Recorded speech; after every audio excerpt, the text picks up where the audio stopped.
fluidité. Allô tout le monde en ligne, j'espère que ça va bien, j'espère que vous êtes aussi joyeux que nous. On est en direct du centre Kio, dans les Laurentides. Toi, j'ai fait un lapsus, donc on est au centre Kio. Encore une fois, je le sais, je vous fais vivre de l'insécurité, là. On ne sait pas comment Internet va fonctionner.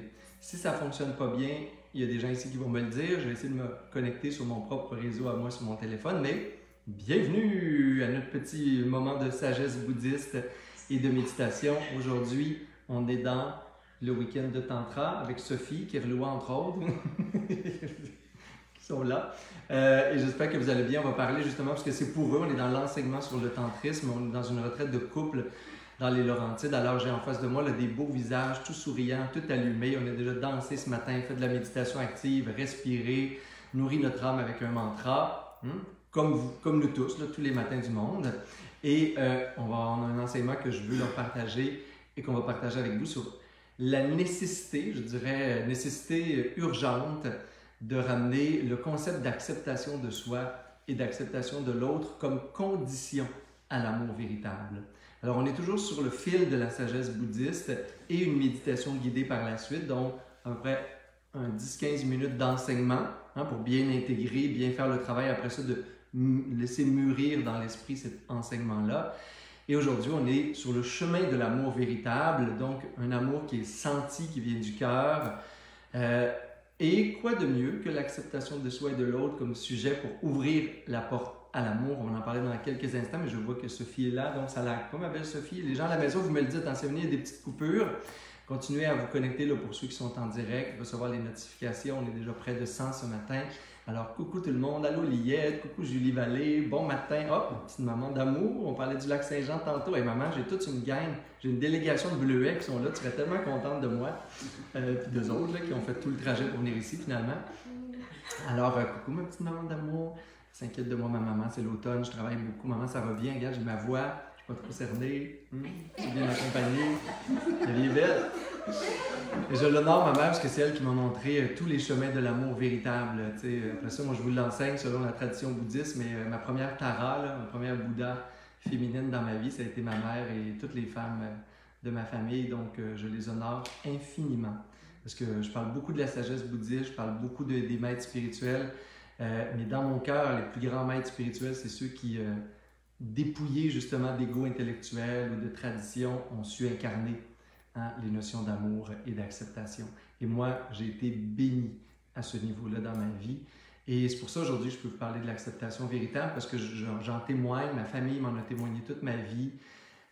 Et je pense que dans les relations amoureuses, on a beaucoup à se questionner sur notre capacité d'accepter l'autre pour l'aimer. Et c'est de ça qu'on va... Puis là, je dis l'autre. Aujourd'hui, je suis moi dans une retraite de couple en tantra. Donc, on médite sur l'autre, des fois comme l'autre, qui est juste là à côté de nous au quotidien, dans la vie. Mais tu sais, l'autre avec un grand A, là. Parce qu'on se parle d'amour, c'est sûr que le laboratoire d'amour le plus privilégié, parfois, c'est la famille, dont le couple fait partie. Et c'est tous les autres êtres humains. Et il y a comme une notion qu'on parle peu en ce moment, parce qu'on dirait qu'on est beaucoup dans... Tu sais, c'est peut-être de notre faute, là. Tu sais, les psychologues, psychothérapeutes, coachs, guides spirituels de ce monde, on est beaucoup dans se transformer, évoluer, grandir, etc. Mais on oublie que la première base de ce travail-là sur soi, sur l'âme, ça devrait être une acceptation inconditionnelle de ce qui est là. Et les pratiques de pleine conscience et de méditation, je dis souvent, c'est une rencontre radicale avec ce qui est en moi. Pas toujours le plus beau, pas toujours le meilleur, pas toujours ce que j'aimerais rencontrer en moi, mais c'est cette acceptation-là de ce qui est. Et c'est à partir de ce qui est que je peux me transformer, que ça grandit, que de toute façon, je suis impermanent comme le monde est impermanent. Ma relation l'est aussi, mais je trouve qu'en ce moment, on ne parle pas beaucoup de la nécessité de s'accepter, de s'accueillir tel que l'on est pour s'aimer. Je pense qu'il est impossible, moi personnellement, et bon, Bouddha me donne raison, faut que ça donne bien. C'est pour ça que je l'aime beaucoup. Je pense vraiment qu'il est impossible de dire « je t'aime » à quelqu'un et de le sentir si je n'accepte pas l'autre dans son intégralité.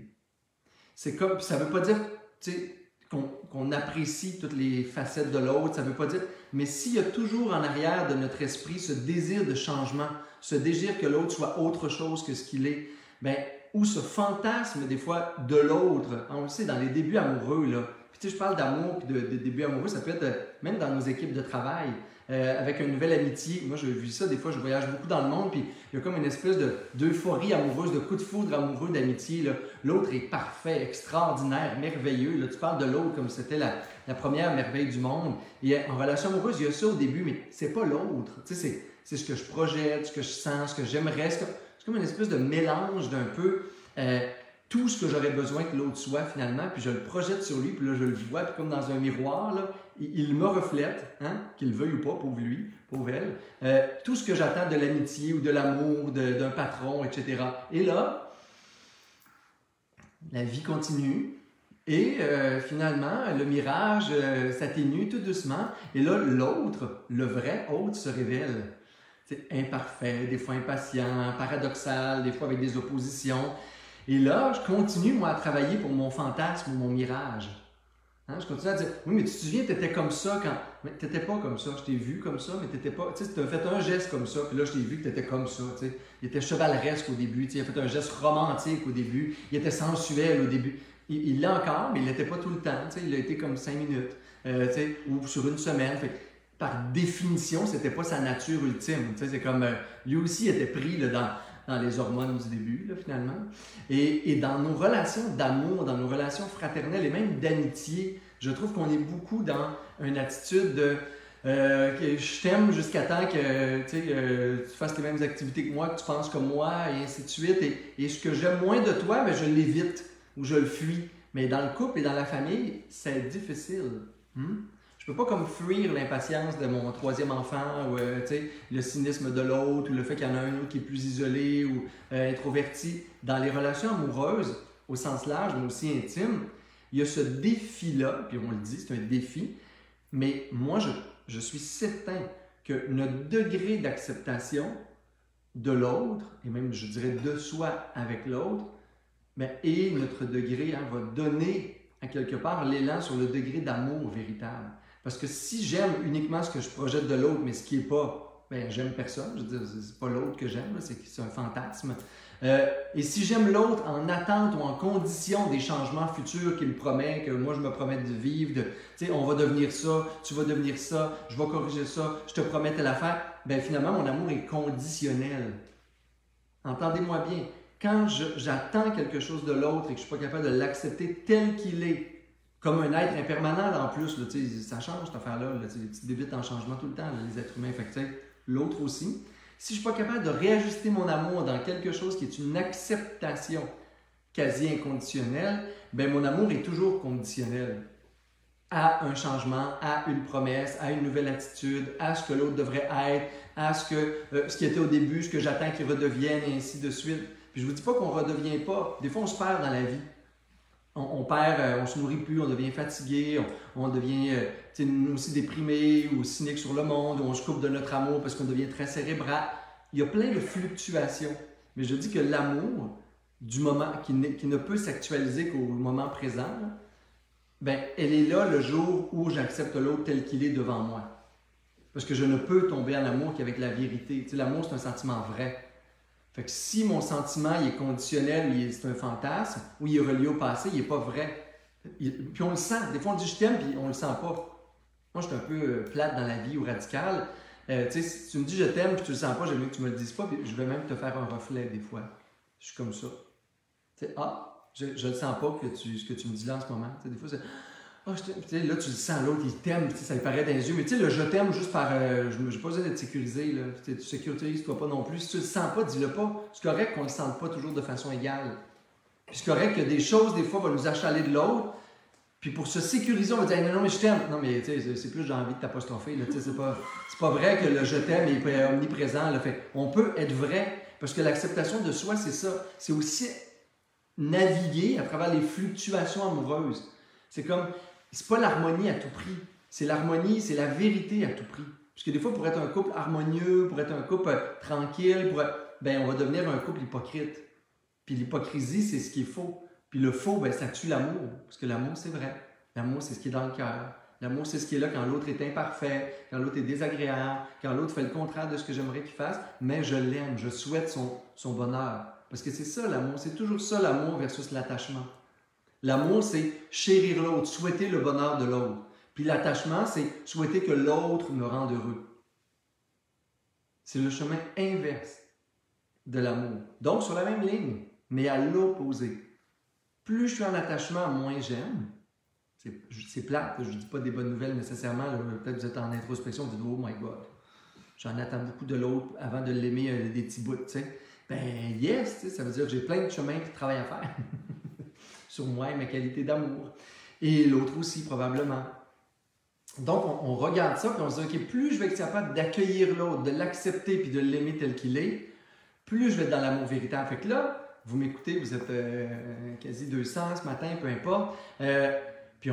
Mais si ça ne vous intéresse pas comme d'apprendre à aimer mieux, puis plus, que dans l'amour véritable, tu sais, flushez-moi tout de suite, parce que là, on va méditer là-dessus.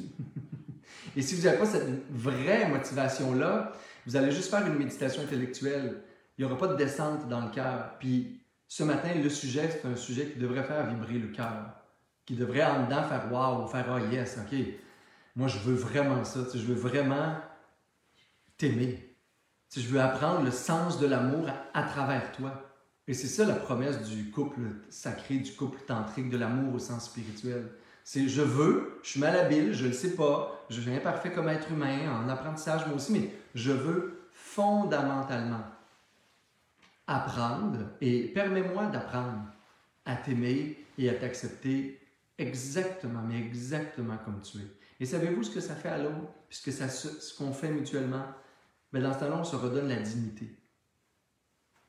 Parce que c'est comme si aussi l'amour de l'autre, pour moi, dans mon esprit, si tous les gens qui m'aiment donnent des conditions à leur amour, puis me demandent toujours d'être meilleur, puis d'être plus, c'est comme si je n'étais jamais digne d'être aimé. Et c'est le sentiment le plus souffrant au monde, je trouve, de jamais sentir que je suis digne d'être aimé de l'autre, que je suis jamais assez pour être aimé. Fait que tu sais, ensemble, on pourrait se dire, on est assez pour être aimé. C'est assez. Continue de t'améliorer, continue de grandir, continue d'être une personne meilleure, mais tu es assez pour que je t'aime.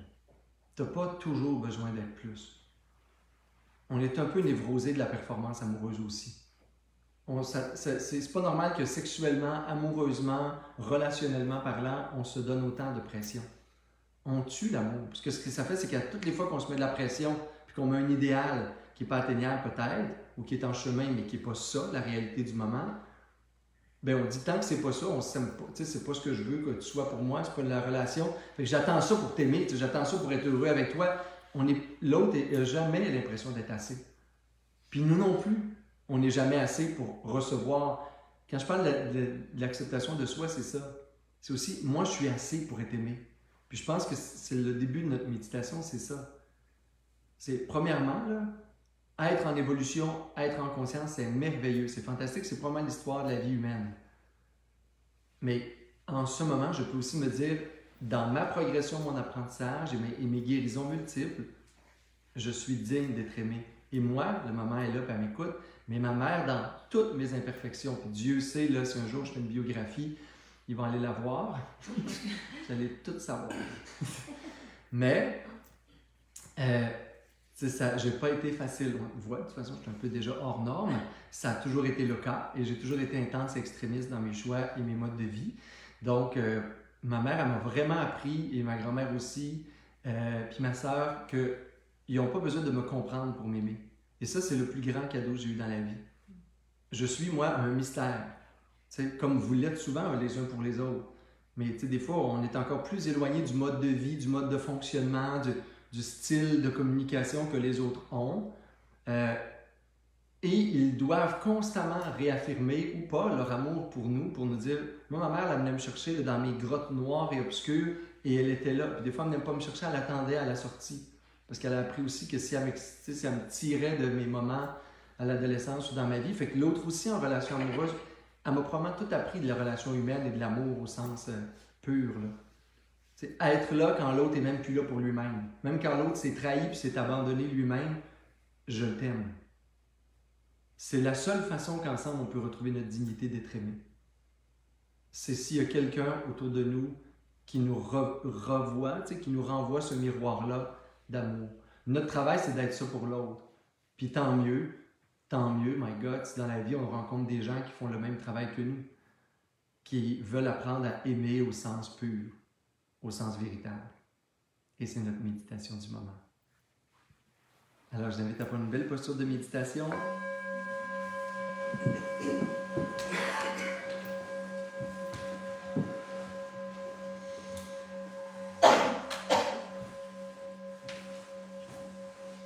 On peut fermer les yeux, garder les yeux mi-clos. On a un beau sourire sur les lèvres. Alors, toujours cet enthousiasme joyeux de travailler sur soi, descendre à l'intérieur de soi-même, découvrir des nouveaux espaces dans le cœur. Et on peut prendre 2 ou 3 respirations profondes au début, juste pour revenir ici, juste pour revenir maintenant.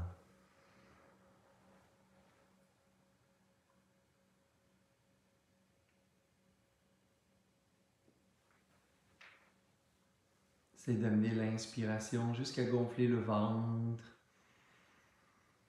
Et expirer peut-être par la bouche pour laisser tout l'air libérer le corps et faire de l'espace pour une nouvelle fraîcheur à l'inspiration.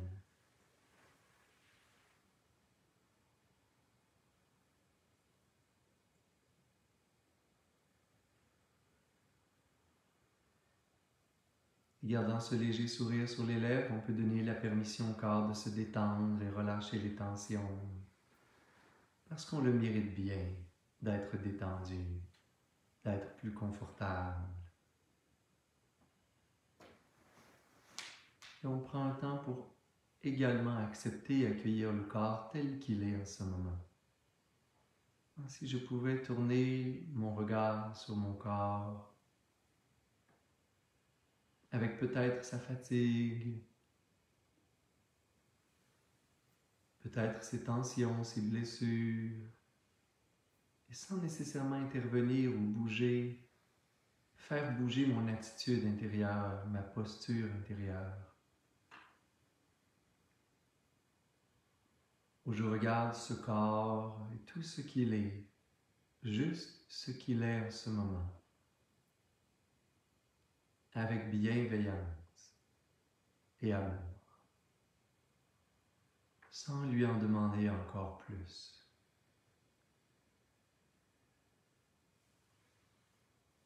Sans vouloir qu'il soit toujours meilleur pour l'aimer.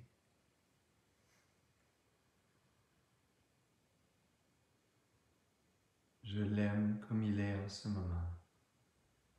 C'est suffisant. C'est assez.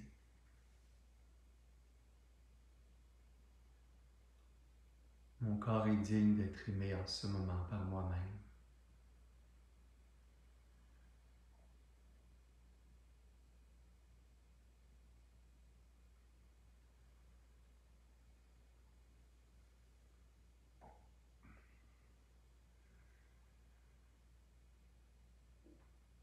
Et ça respire et c'est détendu. Et je tourne ce regard d'amour et d'accueil, d'acceptation bienveillante sur mon corps.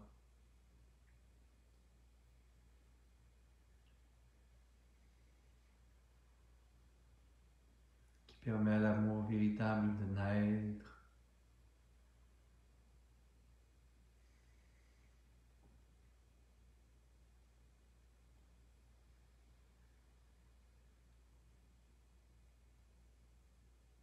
Qu'est-ce que j'attends pour m'aimer tel que je suis? Qu'est-ce que j'attends pour aimer mon corps tel qu'il est juste en ce moment?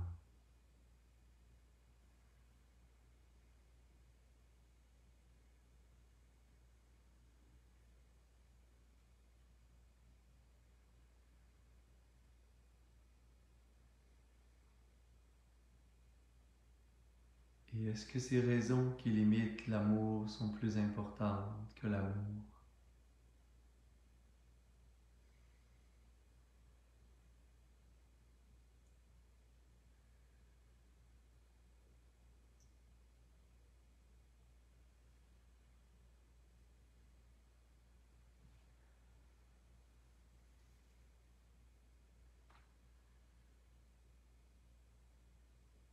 Quand je tourne le regard sur l'être que je suis, sur la personne que je suis devenue, juste ici, maintenant,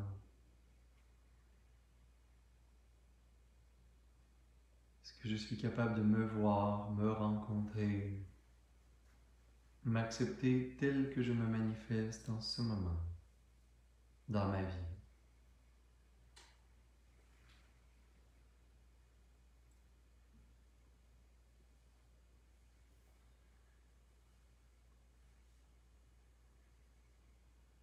Qu'est-ce qui m'empêche de m'aimer tel que je suis?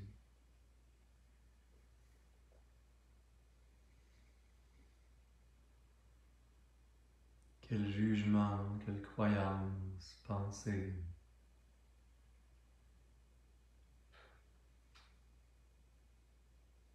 limite l'amour que je pourrais avoir et l'acceptation de moi-même?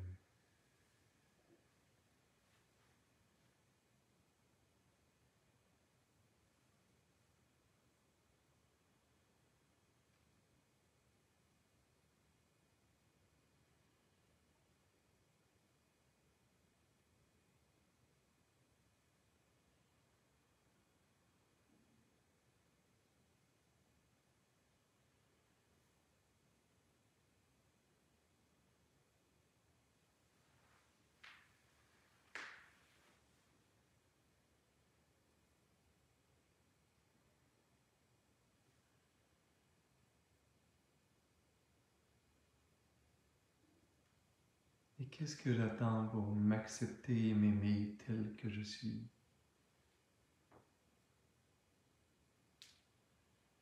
Qu'est-ce que j'attends pour choisir que je suis assez?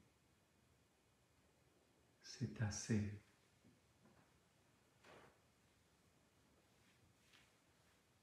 Que je suis digne d'être aimé.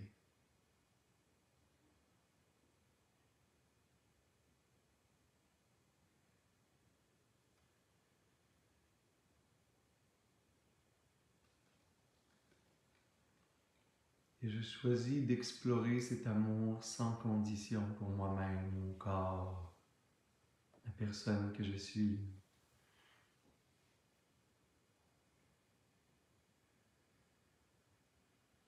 Si je décidais juste pour cet instant d'accepter toutes les facettes de l'être que je suis et de choisir que j'étais digne de m'aimer, digne d'être aimé, digne d'amour.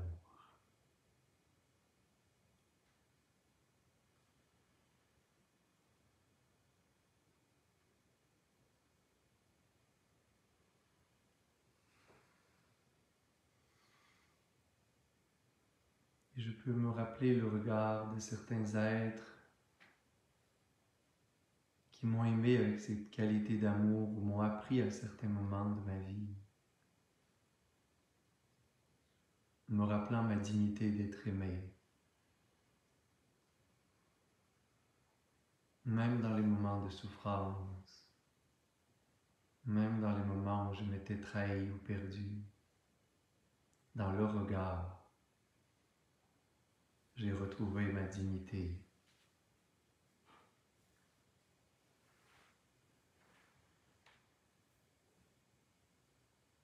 J'ai retrouvé l'amour pour moi-même.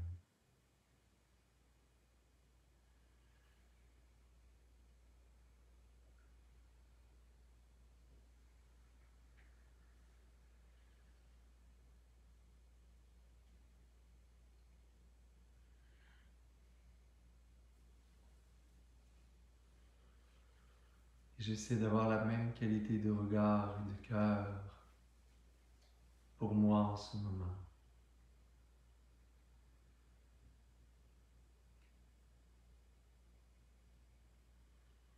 Je suis digne d'amour, je suis digne d'être aimé et je suis digne d'aimer l'autre tel qu'il est. Et lorsque j'ai généré cette qualité d'amour dans mon cœur, je peux penser avec ceux qui partagent ma vie ou mon quotidien. mon amoureux, mon amoureuse. Je prends conscience peut-être de tout ce qui limite parfois mon amour véritable, sous forme d'attente ou de conditions. Comment je limite l'amour.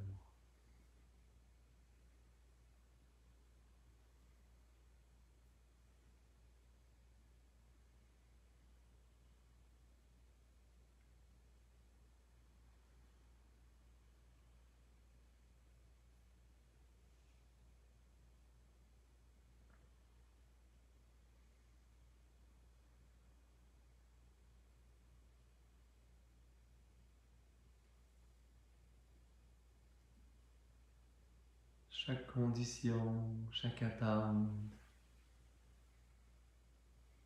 réduit encore plus l'amour. Si je choisissais simplement de m'en libérer,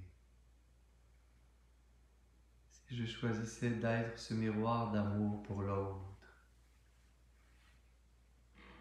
d'acceptation,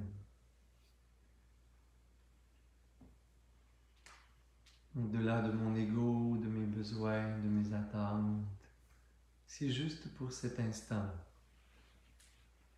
je choisissais de vivre une acceptation totale dans mon cœur, un amour total de l'autre.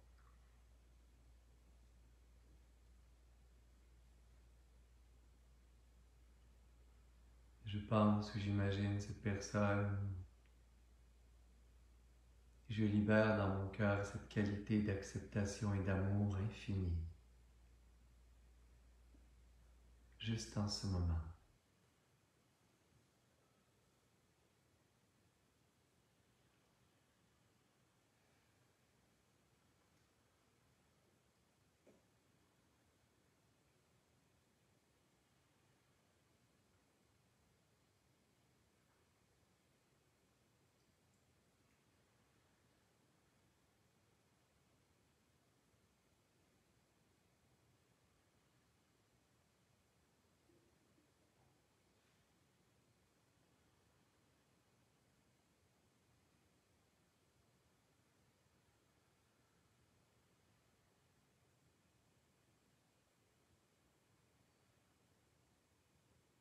Et je réalise qu'il n'y a pas d'amour sans acceptation de l'autre, sans rencontre avec ce qui est vrai en l'autre.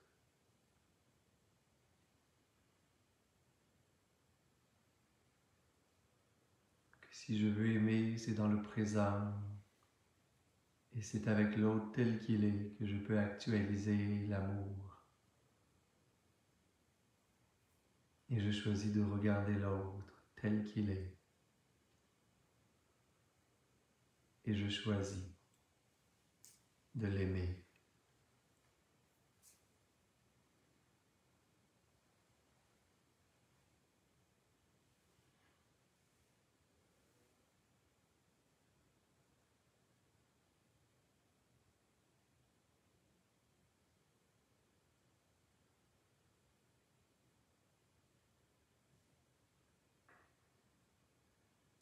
Et vous pouvez prendre doucement quelques respirations plus profondes.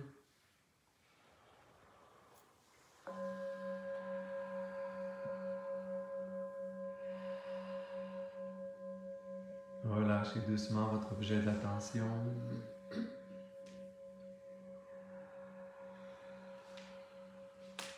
Amenez les mains en namasté, les frottez légèrement ensemble. Amenez cette belle chaleur au cœur. Inspirez par les narines pour expirer bouche.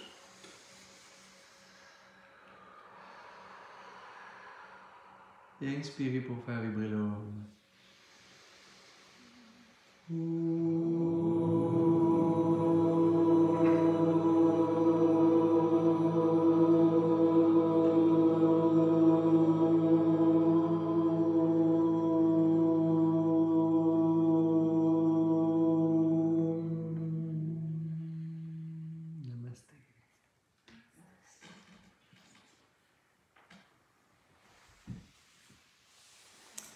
Ma belle Sangha à la maison, à la semaine prochaine.